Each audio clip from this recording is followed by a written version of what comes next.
이사야 53장 2절 말씀을 봉독해 드립니다. 그는 주 앞에서 자라나기를 연한 순 같고 마른 땅에서 나온 뿌리 같아서 고운 모양도 없고 풍채도 없은즉 우리가 보기에 흠모할 만한 아름다운 것이 없도다. 아멘. 이 세상에 오신 예수님의 실제 모습이라고 하는 제목의 말씀으로 예수님의 귀하신 은혜를 함께 생각해 보고자 합니다. 예수님의 하늘의 신분은 천지와 우주 만물을 창조하신 하나님이시고 만왕의 왕이시며 영원히 찬양과 경배를 받으실 예배의 대상이십니다.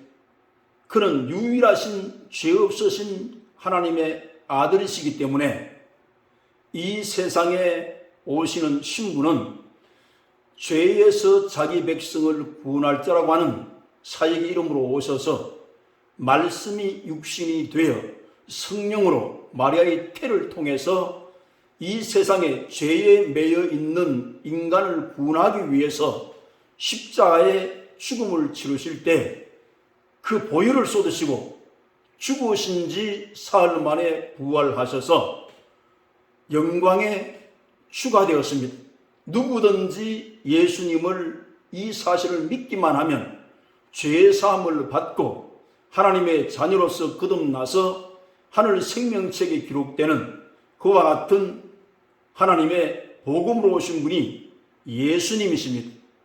예수님이 이 땅에 오시기 전에 700년 전에 이사야 선지자는 오늘 본문을 통해서 예수님이 어떠한 모습으로 이 세상에 오실 것을 말씀한 것이 오늘 주시는 말씀의 내용입니다. 그는 하면 예수님을 말씀합니다. 주 앞에서라는 말씀은 삼위일체 하나님을 말씀합니다. 성부 하나님, 성자 하나님, 성령 하나님은 삼위일체이신데 말씀이 육신이 되어 이 땅에 오신 것은 채찍 맞으실 육체와 십자가에 못 박이실 육체가 있어야 되기 때문에 예수님은 육체를 입고 성령으로 마리아의 태를 통해서 이 땅에 오십니다. 그리고 죽으시고 사흘 만에 부활하시는 이 역사를 이루기 위해서 육체를 입고 오셨다 그 말입니다. 자라나기를 연한 순 같고, 자라난다는 말은 야알이라는 말인데 탄생하셔서 성장 과정을 겪으셨다 그 말입니다.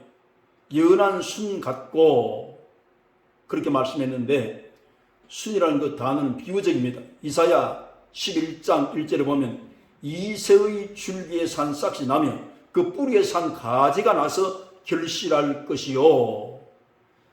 이새의 아들이 다윗이었기 때문에 그래서 사무엘상 17장 12절에는 다윗은 유다 베들레헴 에브랏 사람 이새라 하는 사람의 아들이었는데 이새는 사울 당시 사람 중 이렇게 했습니다. 그럼 이새는 7째 아들 다윗을 낳습니다. 역대상 2장 15절에 6째로 오셈과 7째로 다윗을 낳았으며 그랬습니다. 그럼 이 성경이 이 말씀을 왜 기록했는가 하면 예수님은 왕족의 혈통에서 오신다는 것을 말씀하는 겁니다. 그래 이사야서 53장 3절에는 그는 멸시를 받아 사람들에게 버림받았으며 강고를 많이 겪었으며 질고를 아는 자라. 마치 사람들이 그에게서 얼굴을 가리는 것 같이 멸시를 당하였고 우리도 그를 귀히 여기지 아니하였도다. 예수님은 이 땅에 오신 목적이 십자가에 하나님이 올라가 죽으셔야 되기 때문에 인간의 평범한 모습으로 나타나서 그가 멸시를 받고 천대를 받을 수 있는 그와 같은 모습이 아니면 하나님을 십자가에 못 박을 수 없기 때문에 이 비밀한 말씀을 가지고 실제로 그러한 육체로 오셨음을 이사야 선지자를 통해서 오늘 본 말씀은 그 말씀을 밝혀주고 있다 이 말입니다. 고운 모양도 없고 풍제도 없은즉 예수님은 이 땅에 섬김과 희생의 종으로 나타나셔서 하나님 아버지와 동등이지만 동등됨을 취할 것으로 여기지 아니하시고 자세를 낮추셔서 겸손한 모습으로 돌봄과 사랑을 실천하시고 십자가의 계속의 제물로 자기 몸을 내어놓으셔서 희생하시고 보혈을 쏟으셔서 우리를 구원하시기 때문에 황태자의 모습이나 세상 왕들의 모습으로 나타난 것이 아닌 것을 성경이 밝혀주고 있다 이 말입니다.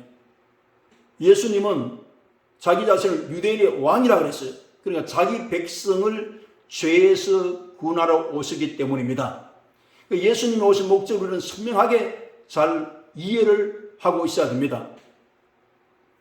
예수님은 유대인의 왕이시지만은 사망 권세 아래 죄로 인해서 죽음 아래 있는 인생을 자유케 하기 위해서 예수님 믿기 전에는 모두가 다 죄와 그 노예와 같은 죄의 노예가 되어서 이 땅에 삽니다. 그 죄의 종이 되어 있습니다. 그리고 예수께서 죄값을 십자가에 보혈을 쏟아 자기 희생되어 형벌과 심판을 우리 대신 받아서 내가 이 지은 죄를 예수님 대신 속죄함으로써 우리가 죄에서 해방받아 하나님의 뜻한 자녀가 될 수 있도록 사망 권세를 이기시고 죽음을 이기셨는데 이 세상에 어떤 왕이 와도 죽음 앞에 다 무릎을 꿇었습니다. 그러나 만왕의 왕 예수님은 사망 권세를 깨뜨리시고 죽음을 정복하신 왕으로 오셨기 때문에 유대인의 왕이시지만 만왕의 왕이 되신다 그 말씀입니다.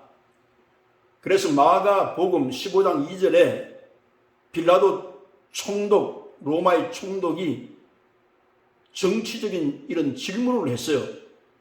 2절에 보면 빌라도가 묻되 네가 유대인의 왕이냐? 예수께 대답하여 이르시되 네 말이 옳도다 하시매 예수님께서 유대인의 왕이 맞다고 하니까 또 예수님 하신 덧붙여 하신 말씀이 나의 나라는 이 세상 나라가 아니라 하늘에 있는 나라를 말한다고 말씀했기 때문에 그래서 빌라도가 들을 때 로마의 정부에 위협이 안 되기 때문에 놓아주려고 이랬었어요. 그리고 정죄를 해서 죄를 찾지 못하겠다고 무죄함을 고백하게 된 겁니다. 그래서 예수님은 무죄하십니다.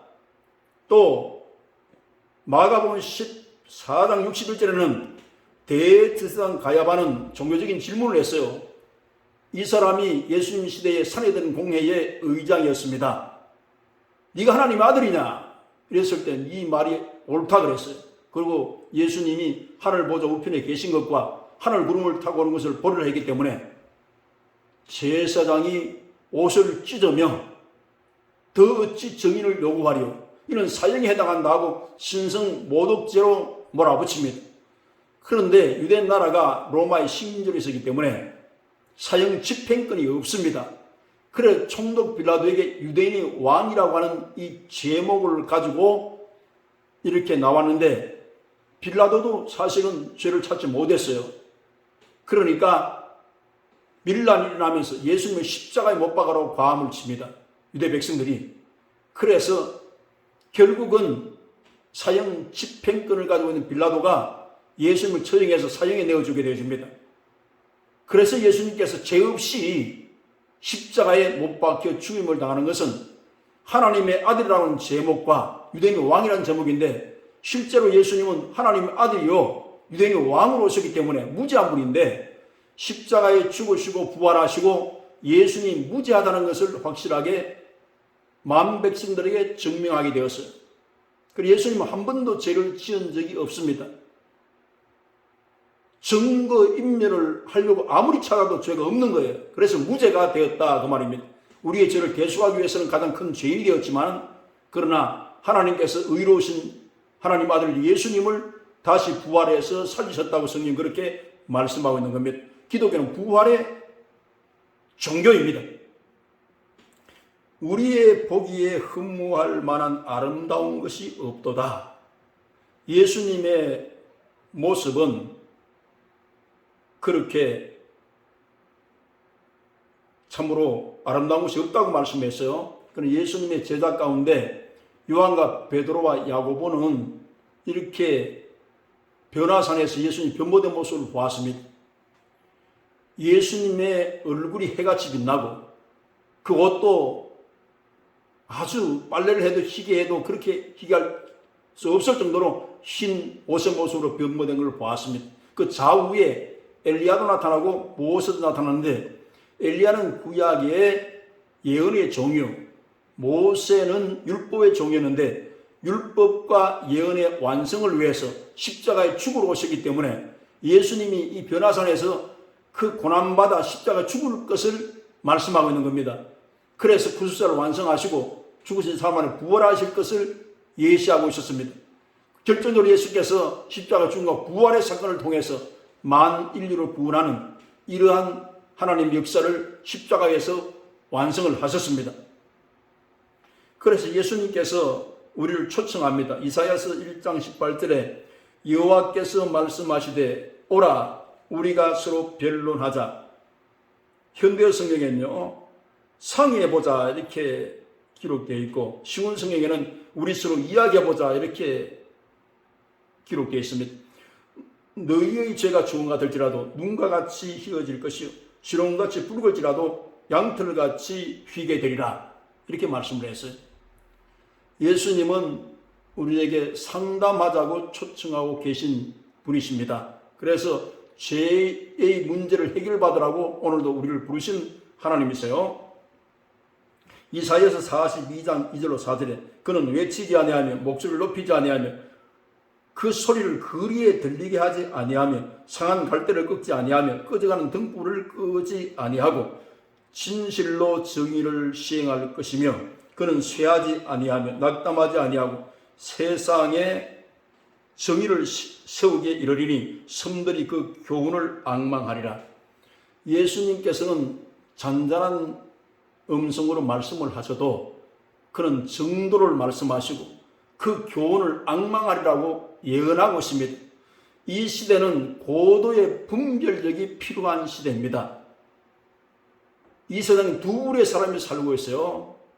한 부류는 선한 목자 만왕의 왕 예수님의 기록된 말씀으로 성령으로 인도를 받아서 예수님을 따르는 그와 같은 성도님이 계신 반면에 거짓 선지자를 따라가는 그와 같은 부류의 사람들이 있습니다. 이 사람들은 원칙과 정의와 법률을 다 무시해버리고 법 위에 군림하게 되어집니다. 그리고 고집을 꺾지 않습니다.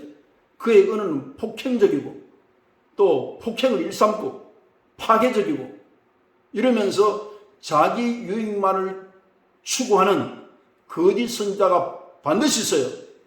그래서 예수님은 마태복음 24장에 거짓 선지자를 분별할 것을 말씀하시고 그를 쫓지 말라고 말씀하고 있는 겁니다.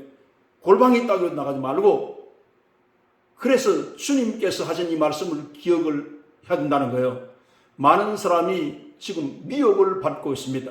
그래서 잘못된 인도를 따라서 이용당하는 무리가 대단히 많다는 거예요. 그래서 우리는 선한 목자 예수님의 음성을 잘 믿고 따라야 할 것입니다.